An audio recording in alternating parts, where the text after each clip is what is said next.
All right, I think we're live. All right, I think we're good. Let's All right, ride. everyone. Thank you all for tuning in to episode 4 of What the Fans Don't See podcast. This is your host, Nick Simi, joined with a very special friend of mine that I actually met outside of my walk-on experience and time at Ohio State, Jackson Mitchell. Welcome, welcome. What's good, brother? I appreciate you having me on. It's an honor to be here.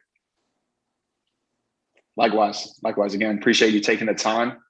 Last episode, if you haven't checked that out, that was with good friends Clay Ratterman and Jackson Hayes. We touched on athlete identity, a little bit of our walk-on experience and time at Ohio State, and transitioning from life and the structured regimen of collegiate athletics to life outside of sports. So if you haven't checked that out, go check out episode 3. But without further ado, we'll get into episode 4. Jackson, tell us a little bit about yourself and what you got going on down in the great state of Texas. Yeah, man. So, hello, listeners. Appreciate y'all tuning in. Support my boy Nick. A little bit about me. Dallas native. I moved to a suburb of Dallas when I was about 10 years old, called Southlake, Texas. And when I moved here, the first thing my parents were advised to do was to get me involved in football, Pee Wee football. They told my parents that Texas high school football is like a religion, and you got to get the kids involved early, or they're going to be obsolete. So did that, and several years later found out that really was a true statement, that Texas high school football is like a religion.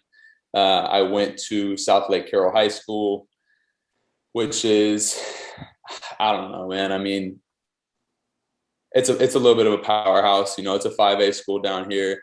You can tell the people. Say it with confidence. Say it with confidence.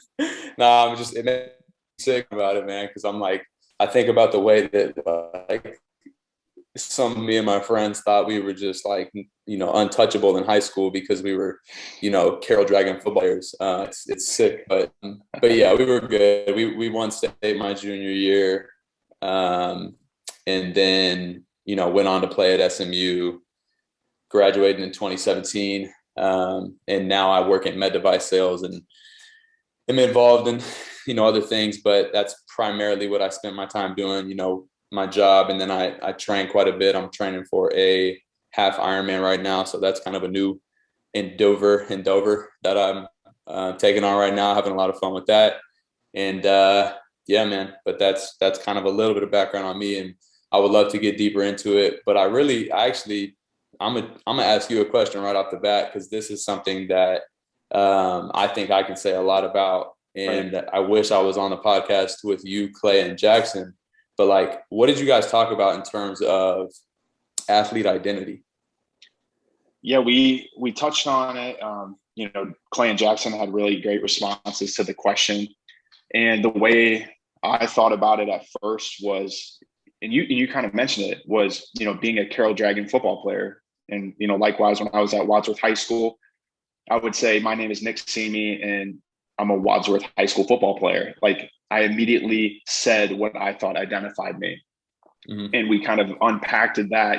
It's a very it's a simple statement, but it holds a lot of weight because that's who you are. And we were saying how a lot of the qualities that make up a person, right? Like, caring, genuine, respectful, hard worker, you don't really kind of attach yourself to that. You kind of say what you do instead of the qualities that define you, or quote define you. So being and kind of going down the path that Jackson and Clay and I went on, where we had sports for a good while, and for whatever reason we kind of diverted and had other endeavors which helped with our identity. At first it was difficult because, like I said, football and sports defined us for the most part.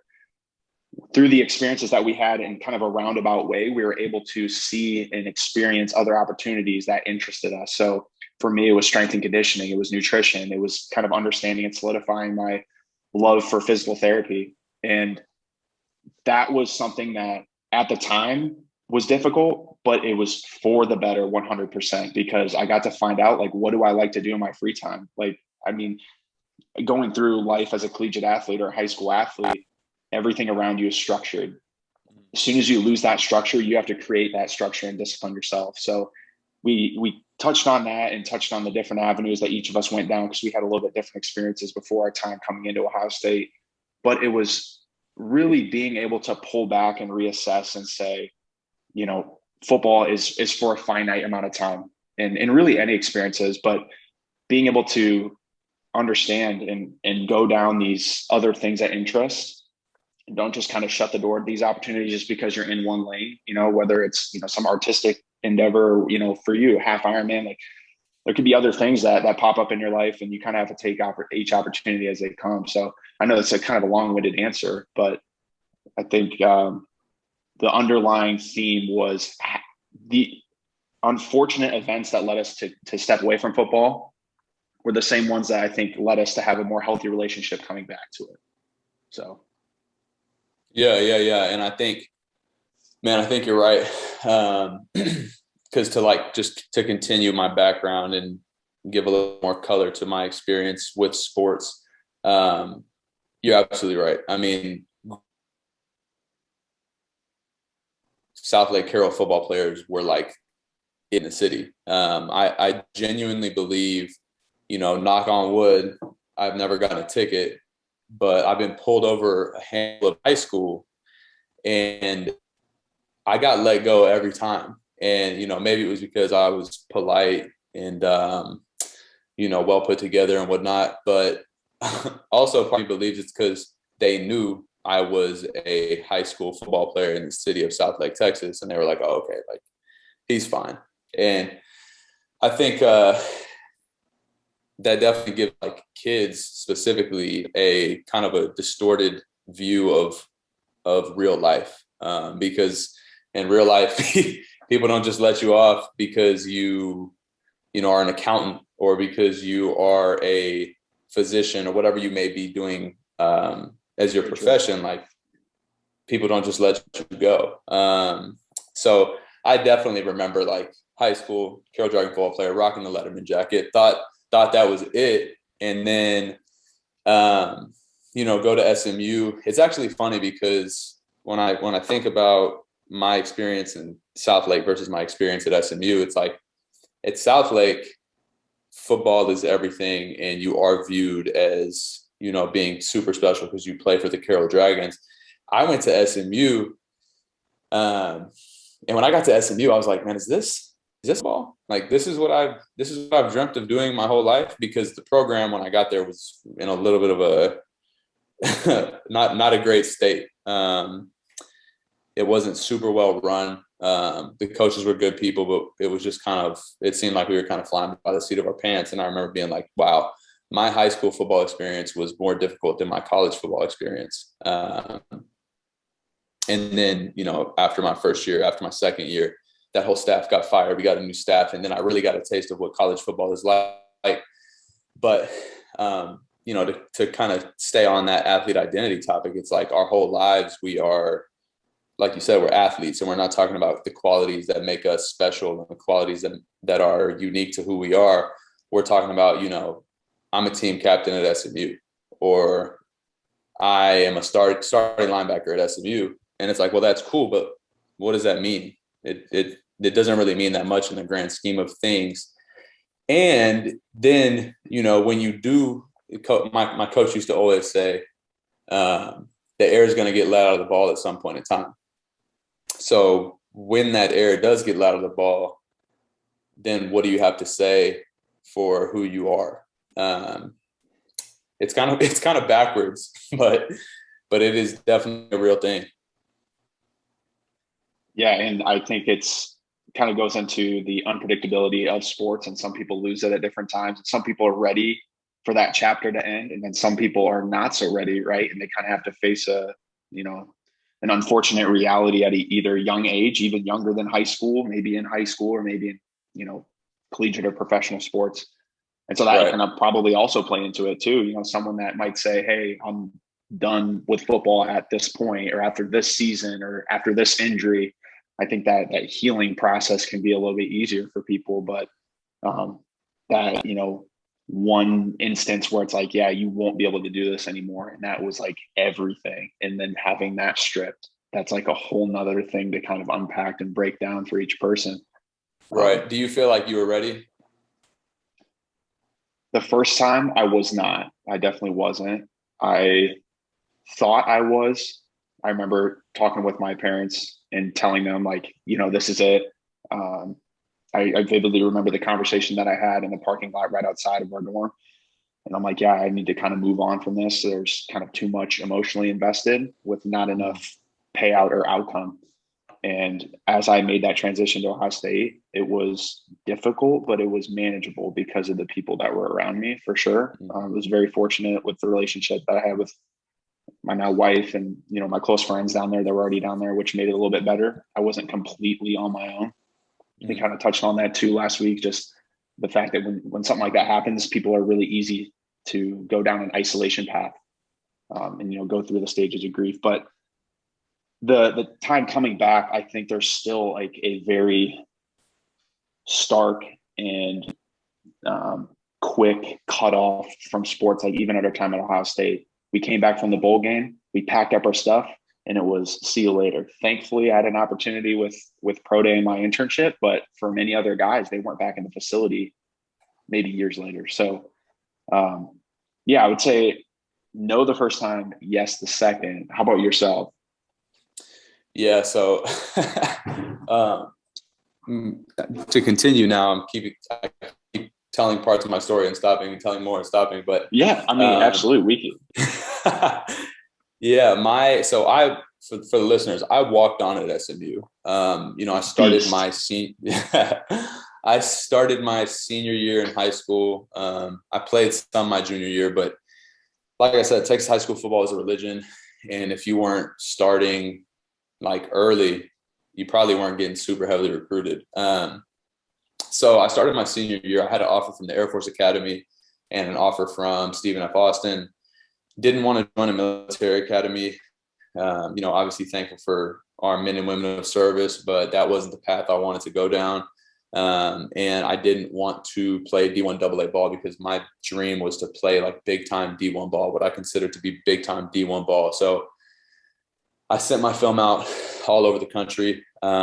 And SMU said, "Hey, Jackson, we don't have a scholarship, but, we'd love to have you be a preferred walk-on." So I walked on, got to play as a true freshman, play as a true sophomore. I got put on scholarship after my sophomore season, became a starter my junior, and then became a team captain my senior year to media day. I had a ton of fun. I had an incredible experience being a collegiate athlete, and I'm thankful to the Lord above for blessing me the way He did. Now, as far as like, was I ready to let go? I think that, the tail end of my career, it was like, well, the tail end of my career, my final season, like I was going into the year, the biggest I'd ever been, strongest I'd ever been. I'm just going to say I was the fastest I'd ever been. I don't remember. And I've never been that fast, so it doesn't matter, but I was, I was dialed, and, man, I was really excited, team captain, like it really felt like a dream. Because, when you walk on somewhere, at least me, like I've always believed in myself, and truly to this day believe that you can accomplish anything you set your mind to, no matter what it is, no matter what area of life it's in, whether it's your career, if it's a business idea, like whatever you want to do, you can do. I believe that truly. And so it wasn't ever that I didn't think I would get put on a scholarship or be a captain, but it wasn't like I went into it with the mindset of like, of course I wanted to earn a scholarship, but I never was like, yeah, I want to be a team captain. I just did what I knew I needed to do, which is something that I think is a very important principle to apply in every area of your life, which is simply that you are in control of the input and you control what you can control. And like, if you apply that mindset to all facets of your life, like you can go to bed at night knowing that you've done everything you can. And I think that should allow you to rest easy, even if the outcome isn't necessarily what you want it to be immediately. If you are doing your best and controlling the things you can control, then I think you can rest easy at night. But, so to answer your question, like, was I ready? my senior year, I will never forget because, we played North Texas the first game. And I remember, like I said, I was hyped. And literally the walkthrough before our first game, I believe it was a Friday. We were doing our afternoon walkthrough before we left for the hotel, played on Saturday. We're doing walkthrough, and I'm talking about walkthrough. Like, this is not a high effort practice, nothing. But somehow, some way, I tweaked my hamstring. And I'm like, bro, what? Like, how is this happening right now? So I tweaked my hamstring. We get to the hotel, I'm doing stem, I'm doing ice, I'm doing everything I can to try to get it to feel good by tomorrow. And it ended up being fine. I played with it. Everything was fine. So that was week 1. Week 2, I believe we played Baylor. And I absolutely destroyed my ankle, like destroyed it. I think somebody tried to cut me. And so I took a helmet to the ankle, just destroyed it. So that's the week 2 injury. And then I think I stepped on somebody's foot in practice. So I rolled my other ankle in week 3. So like each week is something new. I had a shoulder injury. These are things that took me out for games, but like, I remember being so perplexed as to how I was even playing, because it would be like, I would get an injury. I would be in a green jersey all week in practice. So I would be spectating and taking part in like individual drills if I could. But then during all the teams, standing back behind the defense, taking my reads and watching, but I wouldn't be doing anything contact. So I had a new injury like every week up until like week 7 playing Tulsa. And I had been wrapping my hamstring every single week. And I just like got to a point where I was like, man, you know what? I'm not wrapping my hamstring. Like, this is my last year. This is the last time I'm gonna do this. Like, I'm just gonna say, screw it. And if I get seriously injured, then experiences and, at least I gave it my all, kind of thing. And I was able to play through the rest of the year. I had an anterior dislocation of my sternoclavicular joint my second to last game, strapped it up for my last game, just like the walking wounded. But I remember. But you made it through, though. That's the crazy part. Each thing that has happened to you, you still found a way to get through. But sorry, continue. Absolutely. No. You're absolutely right. And I think even that just goes back to like controlling what you can control. Like, I can't control getting drilled in the ankle or, taking a shoulder or whatever it may have been. Like, I can't control any of that. But what I could do is make sure the following week I was in the training room before practice, before meetings, after meetings. If there was something I could take home, I'm in the apartment, get home, like controlling everything that I could control to hopefully have the outcome that I wanted. And that's what I did. And so after my senior season, I remember going to lunch with my pops. We're sitting there eating, chopping it up. And, along came the question, well, are you going to do pro? Are you going to try to play at the next level?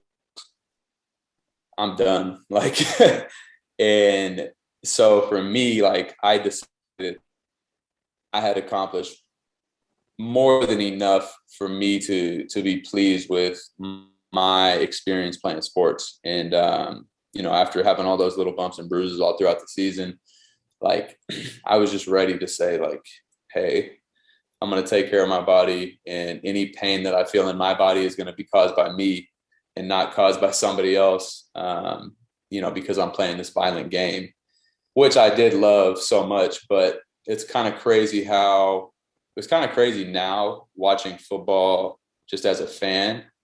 Like, that is a violent game, bro.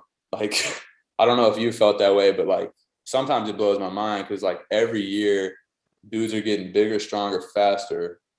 And it's like every tackle is 2 Fiats having a head-on collision. Shout out to Fiat. Yeah, this podcast is sponsored by Fiat. We'll add that in their anchor. Yeah. So I think I was ready to be done, man. I will say that transitioning from the regimented life that you spoke about earlier, where there's always something. Like, you wake up in the morning, you have weights, and then you have a meal, you got class all day, and then you got, training room, film study, practice in the afternoon. And then after you're done with practice, like you need to go to either study hall or you got a night class, or like there's always something that you have to do. Going from that schedule and that structured life and transitioning to like, all right, Jackson, well, it's your second semester of your senior year. You're not doing pro day. You have music class and you have theater for your last 2 classes before you graduate. And then all the rest of your time, do whatever you want. That was a very interesting time. And then, how did you navigate that? Man, bro. Like, what were like your first couple weeks like? Like, how did you solidify a routine after? Yeah, no, I mean, I think transparently, like, I think I struggle with it a little bit because that sternoclavicular joint dislocation that I spoke about, that injury was one where like I couldn't really use my arm for a little bit. So I couldn't really work out. I continued to go to the training room and like rehab it that way. Probably, I guess, until I graduated. And, once I was good to work out, I was still working out, but you don't like, I didn't know what to do with my time. And I can't say, it's not like I was out like, causing trouble per se, but trying to find ways to fill that time was challenging. And not only that, but like when I was playing, I was very much like dialed into trying to fuel my body the right way, trying to make sure I was eating the right things because I wanted to perform at a high level. I was very dialed into all of that. When you finish playing sports, and any athlete who's listening to this can probably back me up in saying this, but it's like, what I've seen is that, I swear, with football players, it's like when they get done playing, they either blow up huge or they get shredded.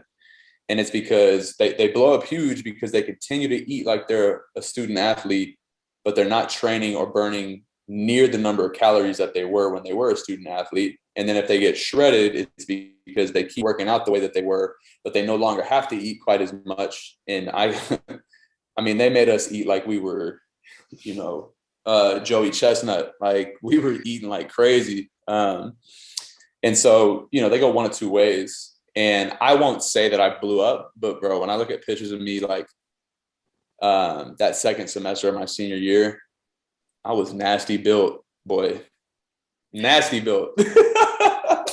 Like Trademark that term. Don't want to see me without a shirt back then, boy. So, it's like, you just don't know how to handle certain phases of your life, I think, until you get to that phase and you kind of figure it out on the fly. I think that's life in general. Like, you may have an idea of what you want to accomplish, or kind of like have your own little blueprint plan of what you think you'll do or want to do. But until you get to that phase, it's really hard to do those things to a degree. So I think it was just a lot of trial and error, seeing what worked and what didn't work. I mean, when I got into the professional world, and, I was blessed to have a roommate, my best buddy, my first 2 years out of school, who is a little bit older than me. So I was able to kind of see him and see the routine that he had, and almost not copycat him, but, iron sharpens iron. And so, me and my boy, like, we were going to CrossFit every morning at 5:30, we were working out. And, if we had time, we might run in the afternoon or do something else out in the afternoon. And so in a way, like, it almost felt like I was kind of getting back to that routine that I once was so accustomed to, because I had that iron sharpens iron brother who was kind of helping me stay committed to the things that were important to me and helping me grow in that way. So I think it's very important who you surround yourself with, whether you're in high school, college, post-grad, any phase in your life, you are who you hang around. So I would say he was a big help for me to kind of get back into the grind and the schedule of what I truly love and care about. But before he and I lived together, I was working out, but man, I was just kind of all over the place. Right. And I think too, probably the most important aspect of the structure, you're structured in terms of time and also friendship and also, all the other experiences that come with it, travel, game days, whatever. But what it really gives you structure with is peace and purpose and having like a common goal with other brothers or other teammates that are kind of going towards that. And so when you're going towards that common goal with a group of people, and then you transfer over to now you don't necessarily have a common goal, not with anyone, but like with anyone closely around you. Again, that's what you kind of gravitate towards, is kind of going towards, working out and training with someone else to kind of latch onto, an iron sharpens iron. But I think that's the main thing that people have to understand and athletes have to understand coming out, is that you have to create that own structure for yourself. And the structure doesn't necessarily mean by doing necessarily like things haphazardly. I think it's trying to find intent with what you're doing. So like, yourself, like you're like, hey, I want to stay in shape now, right? You transition a couple years out. I want to train, in these endurance sports. I want to go into, and setting those new goals, like evaluating and reevaluating, saying, hey, I'm out of sports now, whether it's competitive or professionally, making that goal and start planning around that goal. It doesn't have to be perfect, but at least you're working towards something. And I was, talking with Emily and actually with my dad about this. And my dad had an amazing line. Shout out to my dad. I can't take credit for this, but he was saying that, some people plan and prepare more for vacations than they do for their life and like their career and like their body. Right. And that's, not taking shots at anyone, but I was like, wow, that's pretty relevant. And that can, maybe not apply directly to your high school athlete. Like I had no idea what I was doing outside of school, but maybe people down the road that have been a couple years out that might have kind of lost touch of that passion and that fire for different things. But so I want to kind of backtrack just a little bit. I applaud, I think one word came to my mind and I wrote it down as resilience. The fact that you're able to take adversity and kind of keep moving on from it. And you didn't necessarily know what the outcome was going to be in the end. It might've been another injured body part. Like we might've just had to wrap you up in bubble wrap and send you out there. But I'd have been best. Yes. Well, myself too. I'd be included. Yeah. We'd be like one of those like soccer ball. Have you seen those? Those bubbles that you stand in and people are like running around. Bounce off each other? Yeah, bounce off. I still don't think those are like crazy safe. People think they're safe. But anyways, to kind of revert back, you mentioned a few things that I want to circle around to. Is you said that going from being a walk-on and what you did at SMU, for the people listening in, it is very, very rare to have someone that goes from a walk-on into a starting role that fast, let alone also becoming a captain on whatever sports team at that level. You mentioned you did what you had to do or did what I needed to do to kind of unpack that. So you're coming in as a walk-on, right? You don't necessarily have a scholarship. What were the things that you immediately tried to do? Like, how did you earn trust from the other players and the coaches? Like, what was that process like? Like, I don't know, maybe I can expand on it a little bit more, but no, I know what you're saying. Yeah. Honestly, man, I think that the biggest thing is just like, and this doesn't go only for walk-ons. I think this goes for any student athlete. I think this goes really for even if you're not a student athlete, like if you're an entry-level employee in a company, right? You gotta humble yourself. And you have to be willing to do whatever the thing is, like the most menial, mundane task. Like you have to be eager to do it. And it's like, if you're an entry-level employee at a company and your title is, recruiter or, account executive or whatever the case may be, and you have this job description that entails what your job is, right? And you feel like, okay, this is my job. But then, somebody tells you like, hey, go take this and go make, 500 copies for me, please. And like, or maybe they don't even say please. Like, while you, what? Like, I shouldn't have to do that. Like, that's for somebody who's me, or whatever the case may be. Like, you can't have that mindset. And I think, so that's the same mindset that I think I had walking on at SMU. It's like, I don't care what it is. There's going to be a lot of things that you don't want to do, but like, you have to do them. And for me, it was just like, how can I stand out? I came in the summertime, so it was during summer workouts, and I give, tremendous credit to my high school experience for, kind of preparing me for the next level, because our summer workouts in high school and our off-season training in high school were joke. When it came time for me to go to college and compete with other kids who are quote unquote the best from their respective states, I felt like I was better prepared to do that because of the training. So that's through high school. I also went to a workout facility from the time I was probably, 12 years old, 11, 12 years old, maybe, probably 11, 12 years old. I went to a training facility called APE, Advanced Performance Enhancement. Shout out Chris Brainerd, shout out Paul Brainerd.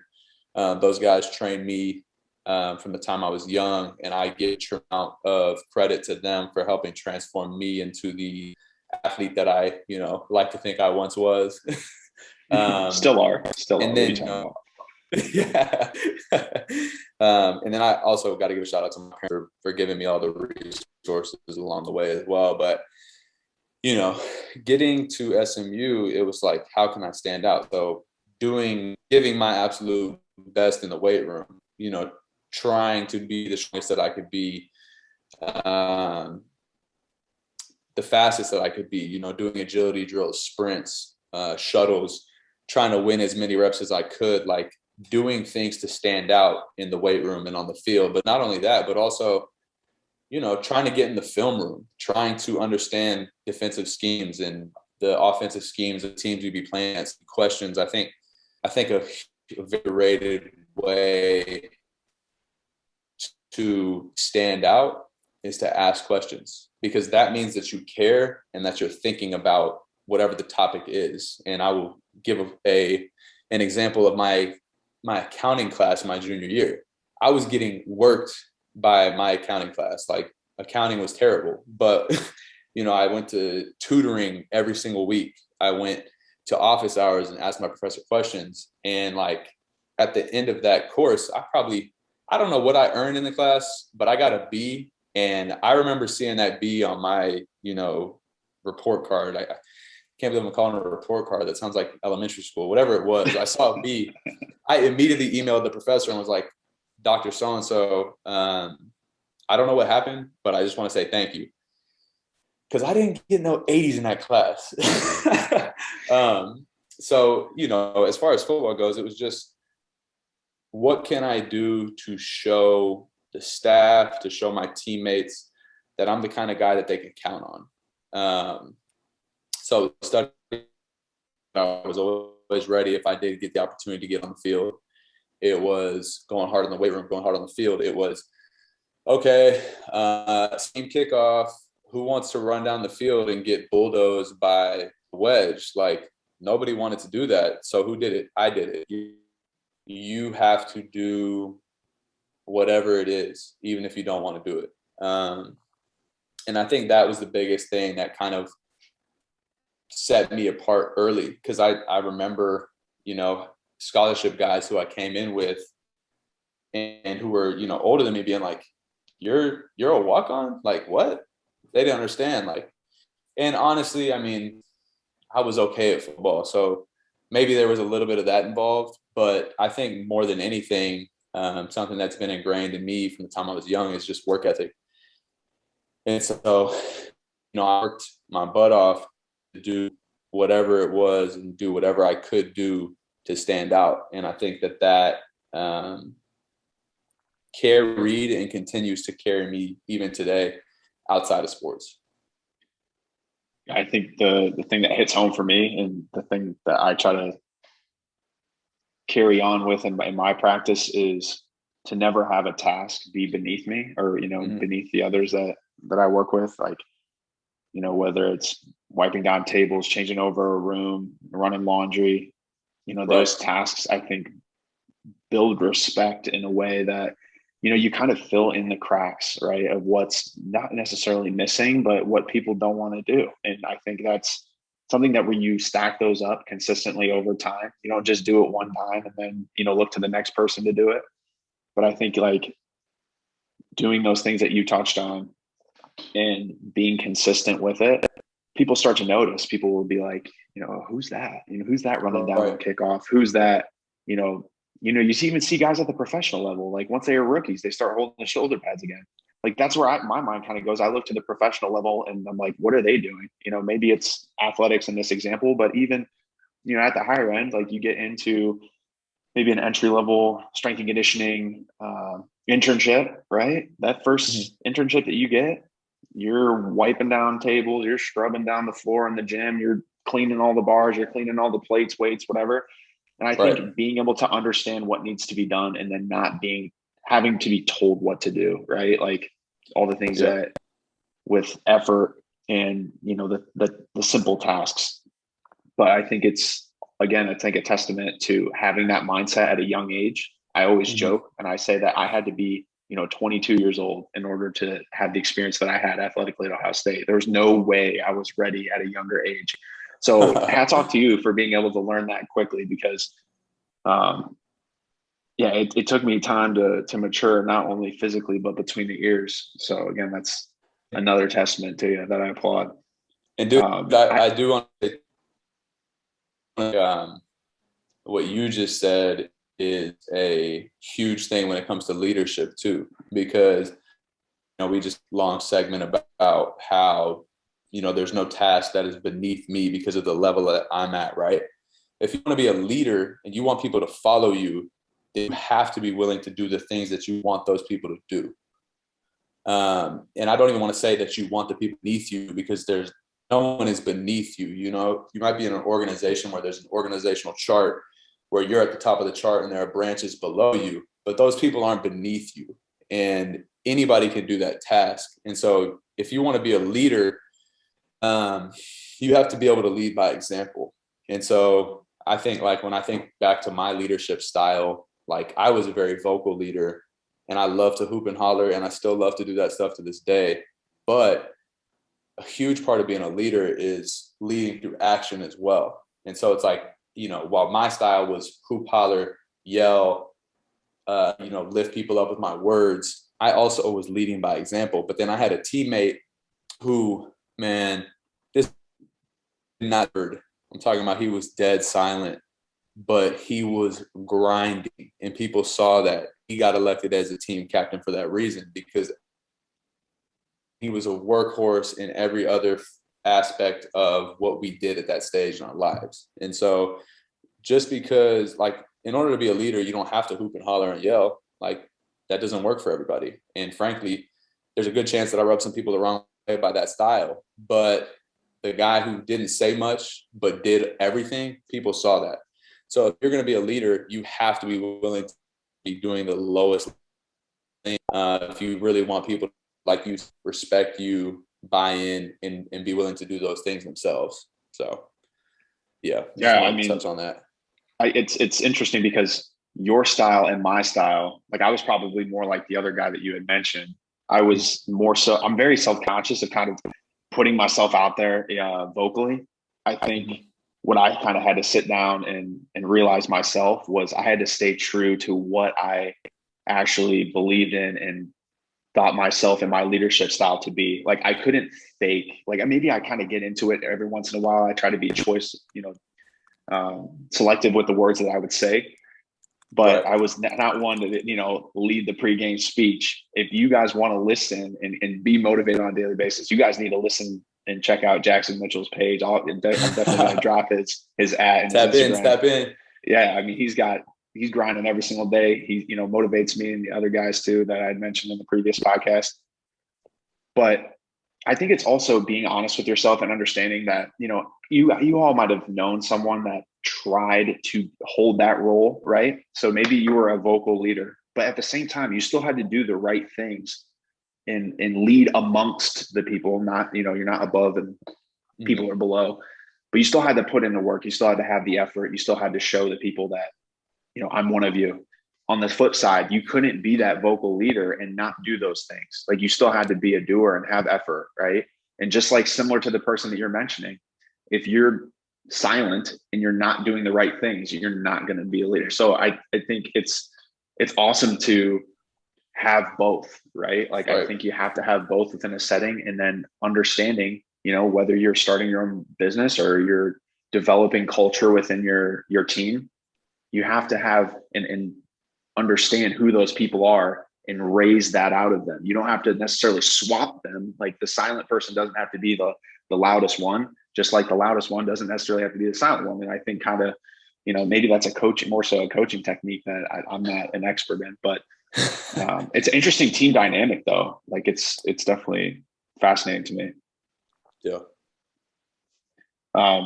Going forward a little bit more, I don't know how much time, you know, I know you had injuries in your last year. Did you ever sit out or spend time kind of on the sidelines with an injury at all?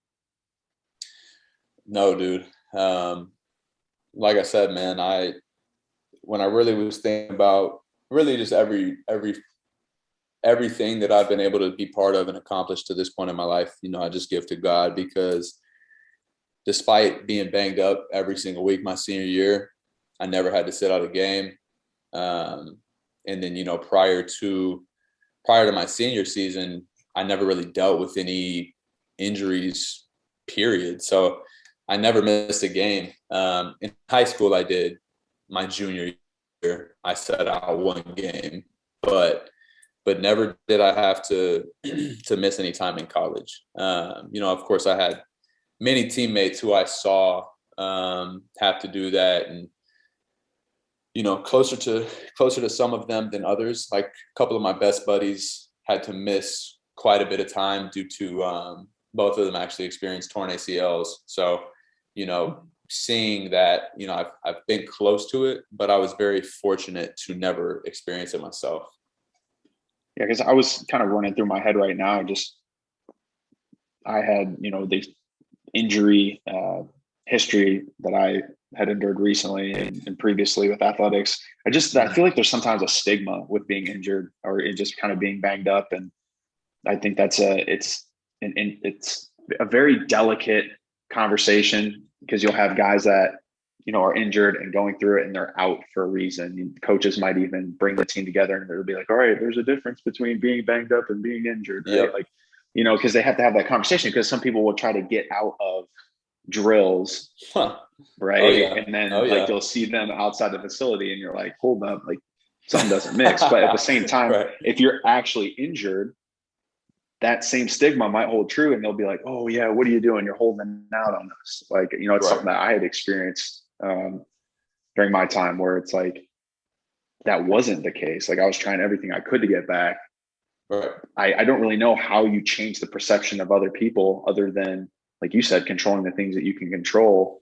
And you kind of have to like regain that trust again. And once you get back into, you know, again, whatever field or sport that you have a desire to return to. So yeah, I was just kind of curious, but thankfully you don't have any long-term injuries. The main question that I love asking is, what do you think the fans don't see? Like, I know there's a lot that we've kind of touched on already. Is there one thing that kind of sticks out, and kind of what are your thoughts? Yeah. So I think there's a lot of different ways you can go with this question. For sure.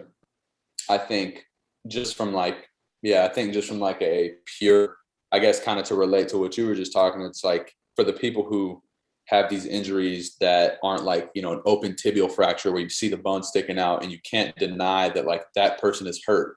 You know, for the tweaked hammy or a rolled ankle, or, you know, partially torn labrum that they're trying to let rest, you know, whatever the thing may be.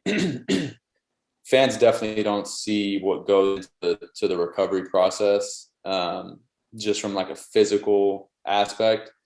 And I also think, fans don't see what student athletes just go through, period. I can't remember the numbers right now, but it was like, there are there's however many minutes or seconds or hours in a year. And that breaks down to this. Like, this is a terrible example because I can't remember the numbers, but basically with all that we did as student athletes, it was like working a full-time job. And then, you pack on people who are internships and other things of that sort. And it's like, that takes a toll on kids. So I think it's important to like give student athletes grace, especially when, at the end of the day, they're 18, 19, 20 years old and nobody's perfect. And so people make mistakes. And it's like, of course, some mistakes are not necessarily, slap on the wrist worthy. Some are worse than others. But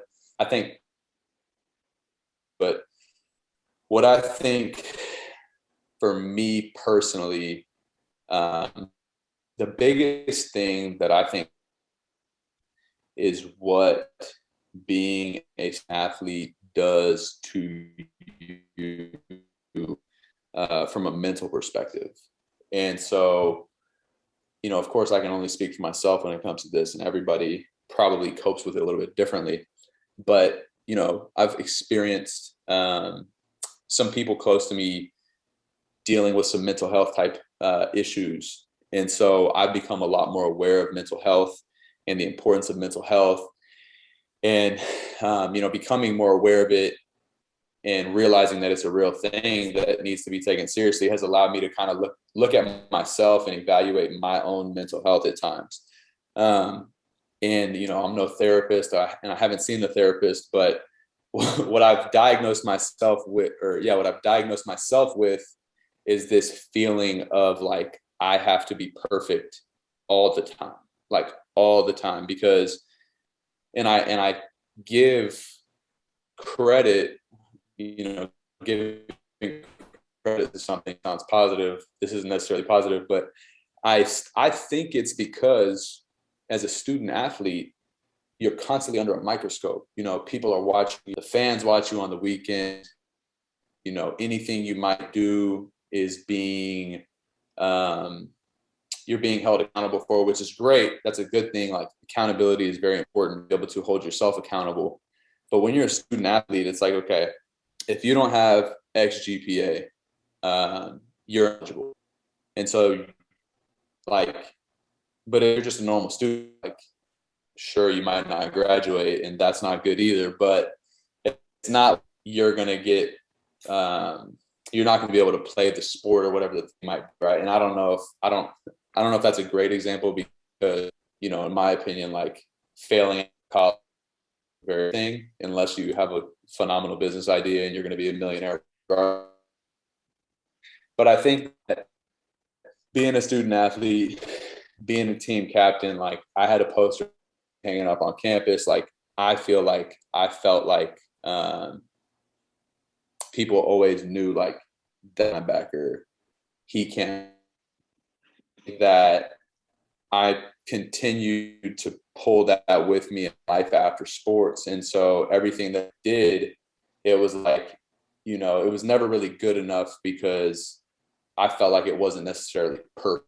And I feel like it's attributed to coming from a background of, like, fans are watching you, you miss a tackle, slap on the wrist for Jackson.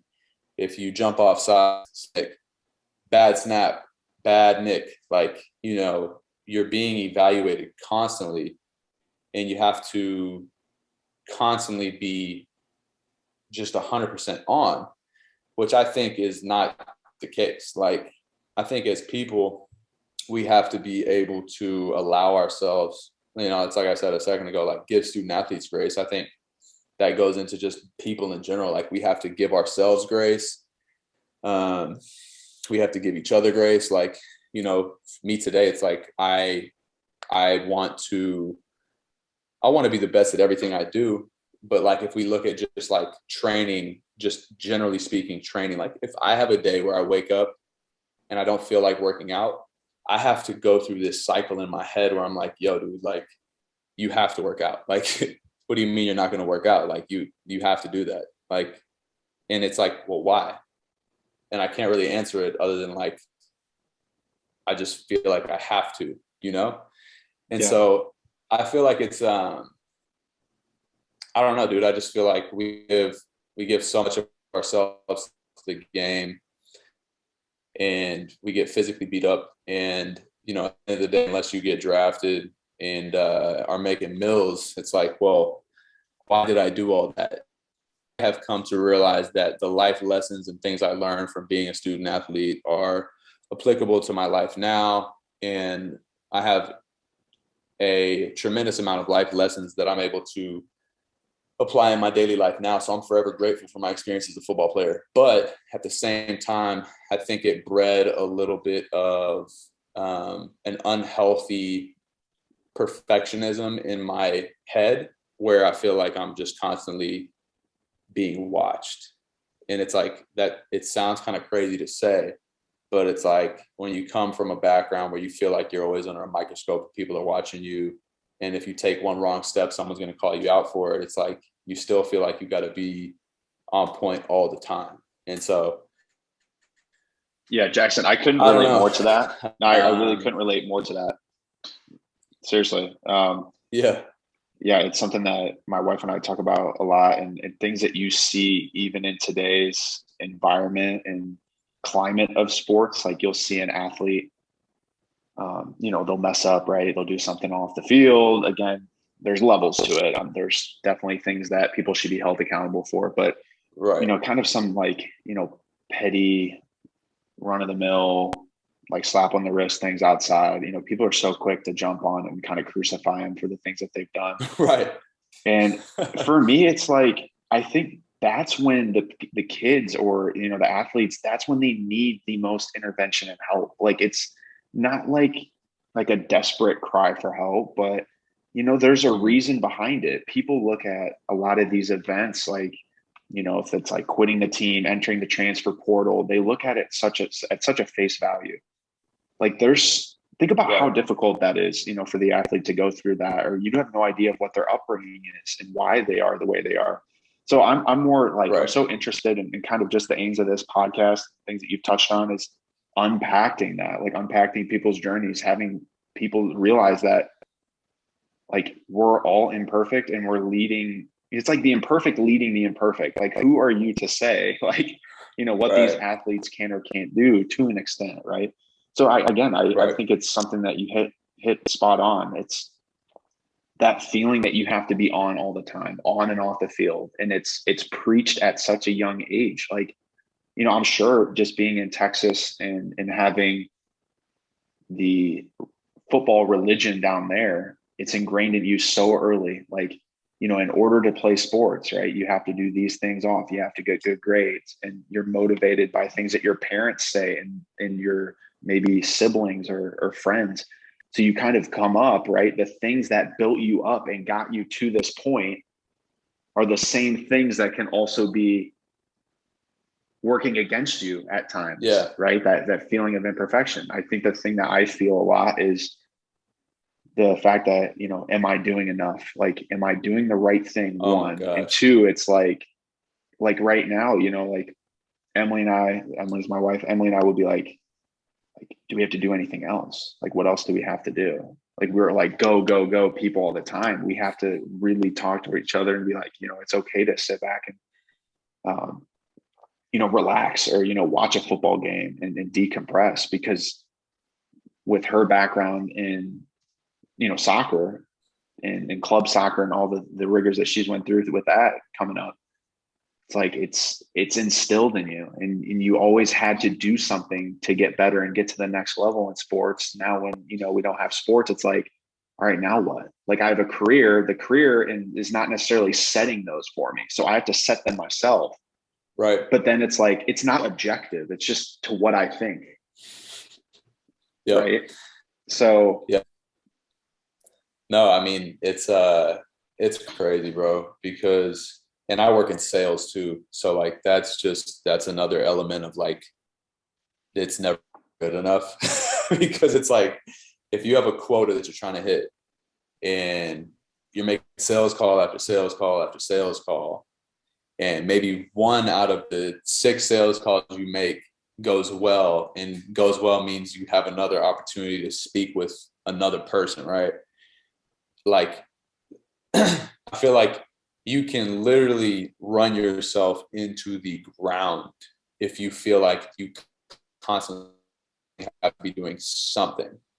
Now, that's not to say that like you should just say screw it and do nothing all the time, but like I think the word balance is a word that like is very important to me, because like you have to have balance in all areas of your life. Like, and I feel like recently I've become a lot better about balance in my life, but it's like the same thing I said about working out. I can say that when it comes to like food, like I try to eat the majority of the time, but I've got a sweet tooth that needs to be satisfied sometimes too. And it's like, yo, if you want to go like get, I'm trying dessert, like if you want to go have that, dude, like have it. Like, why not?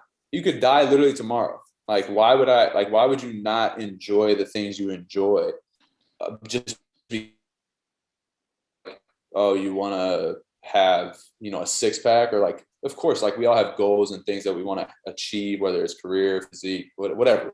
But like, it's so important for us to enjoy the things that life has to offer while we're here, because we're all going to die one day. And if I'm 85 on my deathbed and I've got tubes in my nose and an oxygen tank pumping, you know, and I'm thinking to myself, like, bruh, I wish I would have had that ice cream sandwich, dog. Like that's going to be miserable. Right. So no, I just think like balance in your career, balance in relationships, balance with yourself, with like having the ability to, whether it's sit down and decompress and watch a football game, or even if it's like, you know, your friends ask you to do something, you say, look, bro, like, I just don't want to do that today. And like, I'm not doing anything, but like, I just, like, that's why I don't want to do it, because I don't want to do anything. Like, that's okay. Because yeah, man, like we were in a place where it was like, we always did everything. Like there was always something going on. But you can't, like, I personally don't think that lifestyle is sustainable forever. I just don't think it is. And maybe some people can do it, but I'm a person that I've found in my, you know, my late 20s that I'm really more of a grandfather than I am like just a nonstop go crazy kind of person.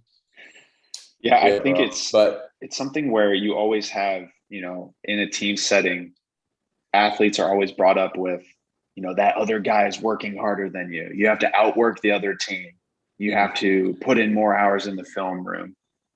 You have to dedicate your time. You have to make more sacrifice, and you have to give. But I think, and it touches on the mental health aspect. Like if you're not, you might be giving, but if you're not, you know, giving to yourself, right? If you're just kind of spreading yourself out, I think that's kind of when the sacrifices and depriving yourself kind of really is exemplified.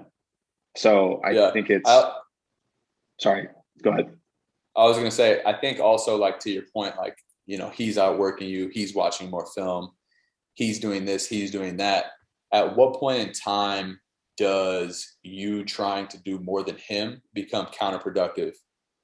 Whether it's because A, you burnt yourself out, or B, you know, you might be in the film room, but you're exhausted because you haven't been sleeping much. Or if it's your career too, like for you, like in the physical therapy world, like if there's somebody in your profession whose competitors outworking you, you know, at what point does it become a detriment to the service you provide your clients? Because you're not able to be there 100% for them because you're so worried about what physical therapist A was doing in that clinic. You know, point for me as a sales rep, does, you know, my competition being in more surgeries than me, causing me to then be returning to the same time every single day to where that staff is like, yo, don't come back in here because you're not welcome here, period. Like at what point does it become a detriment to what you're really trying to achieve? Yeah. Everyone that I had the opportunity to work with, and I'll get to your question. This is kind of how I think about it in my head. Like when you think of balance, people think of balance kind of like the teeter-totter, right? And they think about it like kind of sitting, and you want to have it even.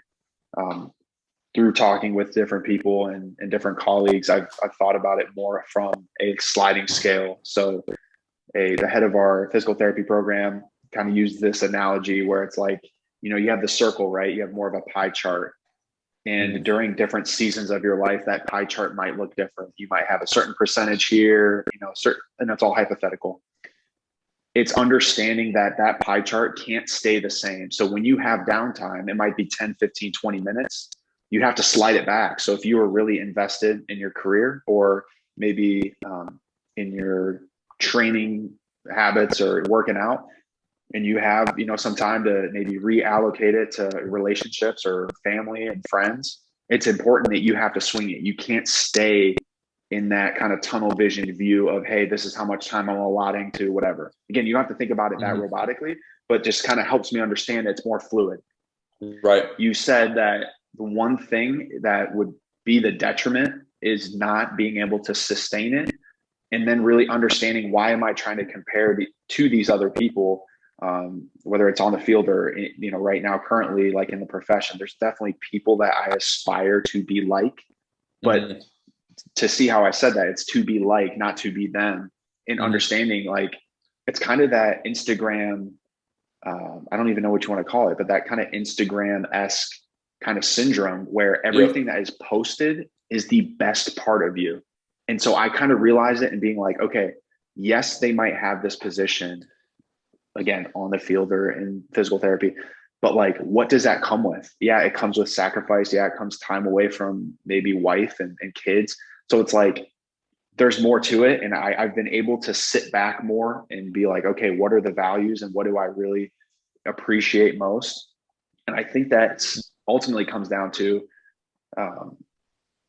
like knowing that the job title and doing the job doesn't mean everything else falls in line. Doesn't mean that I have a stable relationship with my wife. Doesn't mean that I have, a commitment for my family. Like, it's like, to what point? And I think I've been able to sit down and say, hey, I value, family and, other things than just having like the job that I can tell other people about. Like, it's still like, it motivates me. But if there's ever a moment now that I can't sustain it, and it's, again, like, you go through seasons. And again, even with what my wife does, she's a physician assistant with the Cleveland Clinic, and she started out in the emergency room. And we've, kind of had the honest conversation. It was like, is this sustainable? It was the job that she had wanted at first and she had sought after. And, I'll bring her on because she can tell the story better than I can. But it's like, at what point, like, yeah, you're doing the job, but if you're miserable outside of it. So I think it's being able to pull back, make your values, and then kind of say, like, does that kind of coincide? Long-winded answer. Again, you'll notice I'm definitely long-winded, but hopefully that answered kind of what you were going for. Yeah, dude. No, it's good. And I think, working, do what your wife does, but I work with people who do what your wife does. And just like, if her first gig was paid, then that means she was on call, and she was like, that lifestyle is crazy. Yeah, and again, it goes I tell her back all to the time. Yeah, I was like, and she's so like, yeah, this is what I do. Like, she's so humble.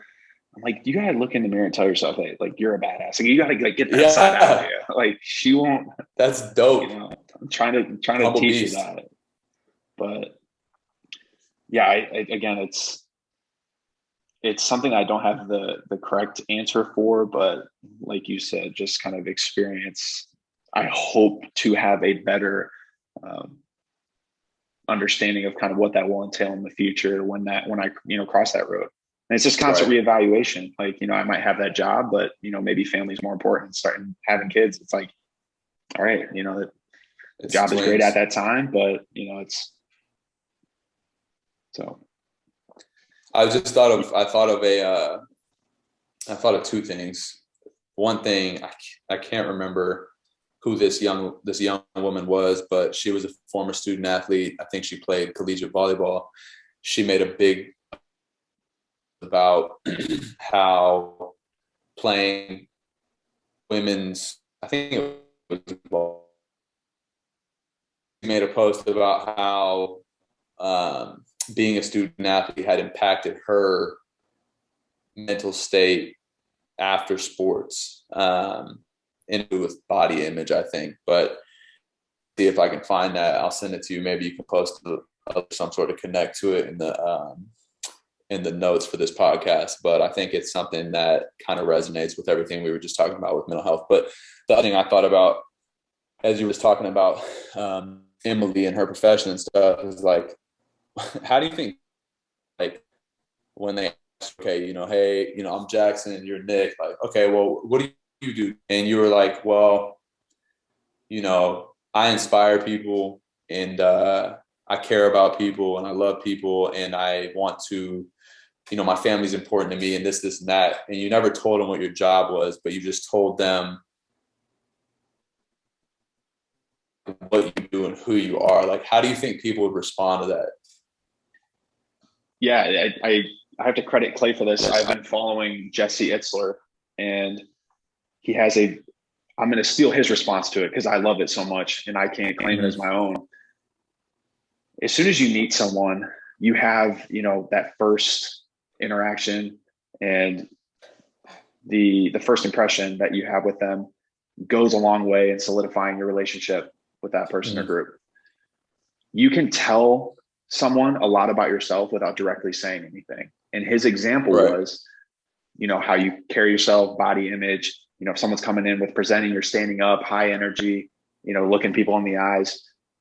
His interaction was more so like, you know, say for instance, if he's presenting, he's going to show a picture of himself and his 90-year-old grandparents. Like, yeah, you know, I've had a crazy Friday night. You know, sorry if I'm a little tired. I was out with my grandparents, you know, my mom's side.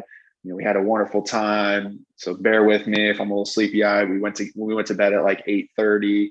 You know, now I'm up. You know what I mean? It's kind of like you didn't say anything about yourself, but you said so much about yourself, like that you're family oriented, like that this mattered to you.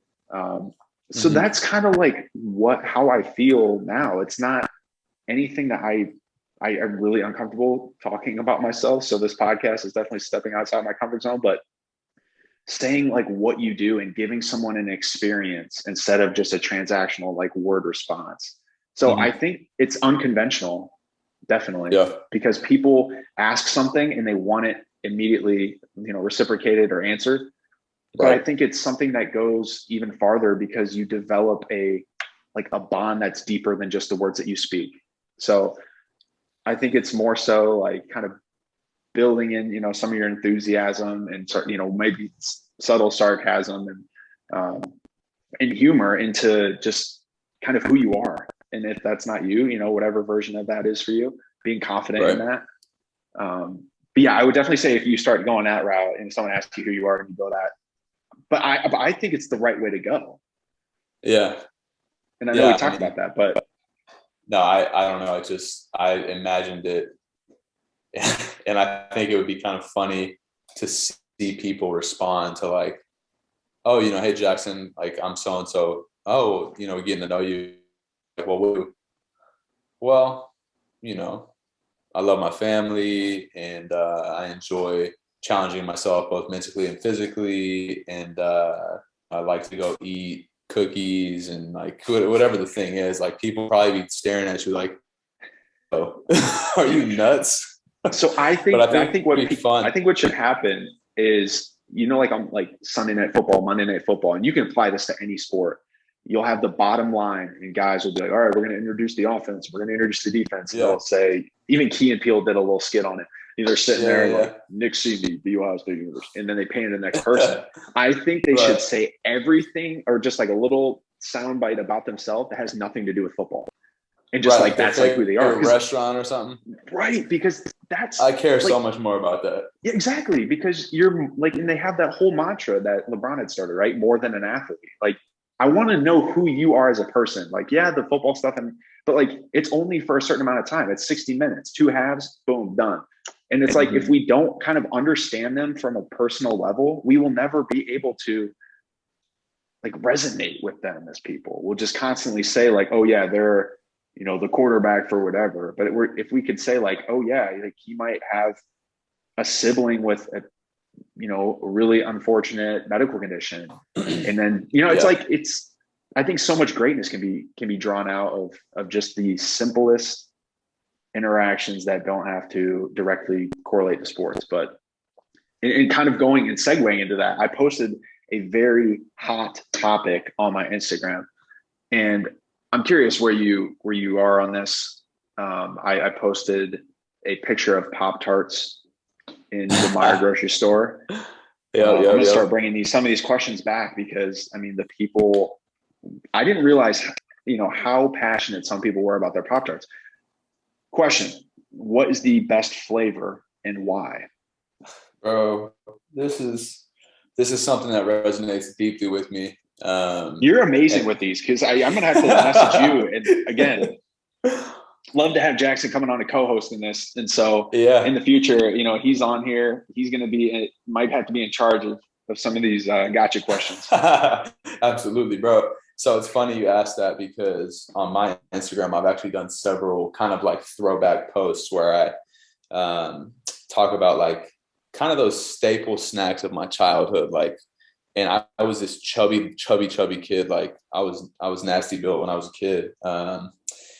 And so it's funny you should ask this, because like I said, I feel very strongly about this. And I think that there's an undisputed GOAT in the world of Pop-Tarts, and that is the cinnamon brown sugar. I think it's not even up for debate. And if you think otherwise, then we should have a conversation offline, because you're sick. But cinnamon brown sugar, it doesn't miss. Like, you can eat it untoasted, you can eat it toasted. I was going to ask, is toasted or untoasted? Is it one way or the other? Like, if you're saying like the best Pop-Tart version, what is it, toasted or non-toasted? That could be another thing. Dude, that's a tough one for me, man. That really is a tough one. Or is it microwaved? I don't know. My philosophy.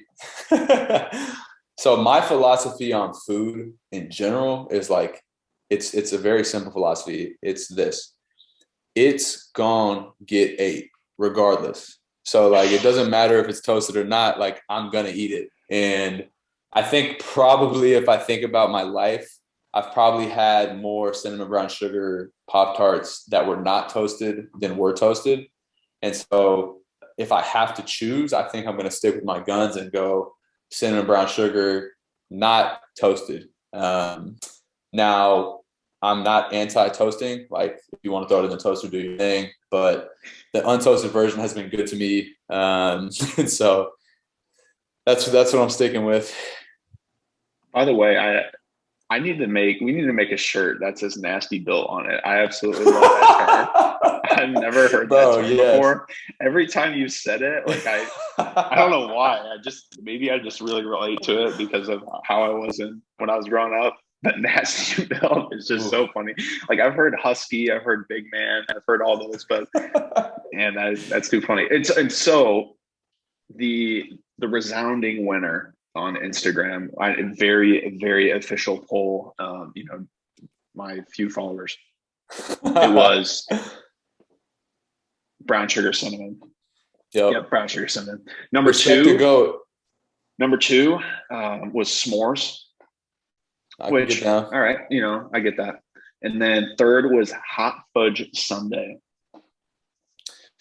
Oof. So, third's coming in hot. Can't say I've dabbled with the hot fudge sundae, but s'mores and brown sugar cinnamon being the top two, I'm for that. So respect to your followers. Well, I mean, on that note, I appreciate your time. I think that's an excellent episode and question to end on.